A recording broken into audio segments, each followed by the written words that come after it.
ये जी, अब क्या होगा? हमको ना बहुत डर लग रहा है। अगर उस साधुलाल ने पुलिस के 2 डंडे पट्टी सब कुछ बक दिया तब हमें ना जल्दी से घर छोड़कर कहीं दूर भाग जाना चाहिए। हाँ। अरे तारा रानी, हमें कुछ सोचने दोगे तुम? अरे अब सोचकर क्या फायदा? जब आप ये सड़ी हुई प्लानिंग कर रहे थे ना, तब क्यों नहीं कुछ सोचे थे आप? चुप, एकदम चुप। हमारी प्लानिंग एकदम ठीक थी, खराब नहीं थी। उधर आदित्य किडनैप होती और उसकी फिरौती की रकम में हम पूरी जायदाद मांग लेते। इन साला बीच में बद्रीनाथ तुम्हें मार गया। ज्यादा पैसे हटने के चक्कर में उसने आदित्य को विदेशियों के हाथों में भेज दिया और वो विदेशी भी ऐसे निकले कि आदित्य को चलती कार से फेंक दिया। हाँ, और आदित्य भी ना ऊपर चली गई। हमारे सारे पैसे भी चले गए और मंजू दीदी, उन्होंने सरोजा को जाकर सब कुछ बक दिया। आपको ना मंजू दीदी पर भरोसा नहीं करना चाहिए था। उन्होंने सब कुछ बता दिया सरोजा को। और सरोजा तो 2 सींगों वाली गाय है, गाय। बस आपके पीछे ही पड़ गए अपने सींग तान कर।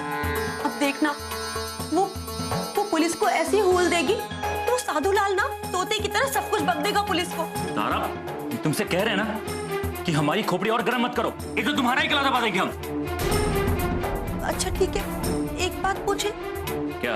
वो साड़ी बच्चा चुराने वाली औरत की। क्या उस साड़ी को? अरे आपने वो साड़ी सरोजा के कमरे में छुपा रखी है कब से? किस लिए?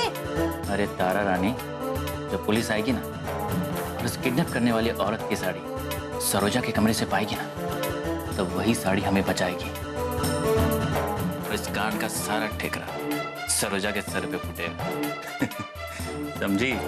अरे समझने की हमको नहीं, आपको जरूरत है। वो सरोजा है, सरोजा बहुत ही ऊंची चीज है वो। आप जिस चाल को अपना तुरुप का इक्का समझ रहे हैं ना, अगर वो दिवाली का फुसफुस बम निकला ना, तो फिर बस सरोजा हम सबकी खटिया खड़ी कर देगी।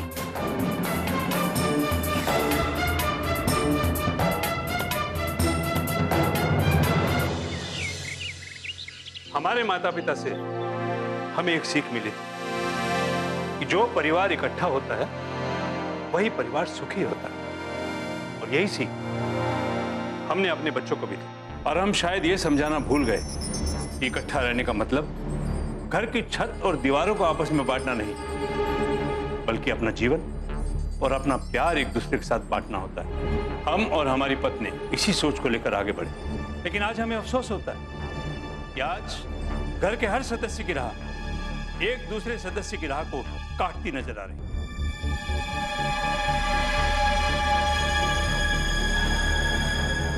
भाई साहब,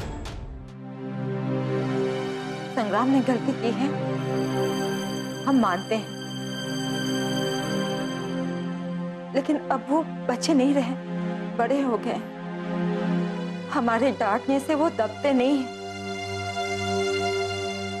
उनको भी अपनी आंखों से सब नजर आता है, और हमें तो समझ में नहीं आ रहा है कि यहाँ पर सिर्फ संग्राम पर ही उंगली क्यों उठ रही है।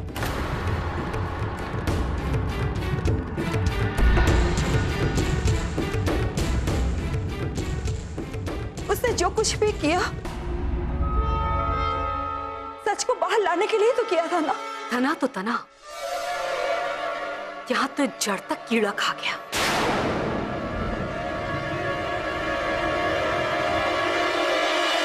क्यों कलावती, इस सब में संग्राम की गलती क्या है?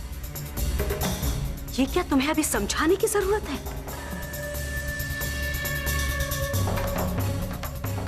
सच की मशाल ऐसी थामी कि घर को ही आग लगा दी। क्यों कलावती, रातों रात ये सच की लगन कैसे जागी तुम में? पहले तो कभी नहीं देखी तुम्हारे अंदर ये लगन हमने। हम बताते हैं, हम हर बात को शांति से टाले जा रहे हैं। तो क्या लगता है तुम सबको? तुम सब बहुत सयाने और मूर्ख हो गए अब। अगर ऐसा लगता है तुम्हें, तो बहुत बड़ी गलतफहमी है तुम्हारी। तुम्हारी चालाकी की एक एक पोथी है हमारे पास। बताएं क्या? बोस्टिक, चालाकी से तुमने चाय गिराई, हमने कहा तारा बहू से, जरा आकर पूछ दो। अब तुम दोनों की इशारे बाजी देखा था हमने।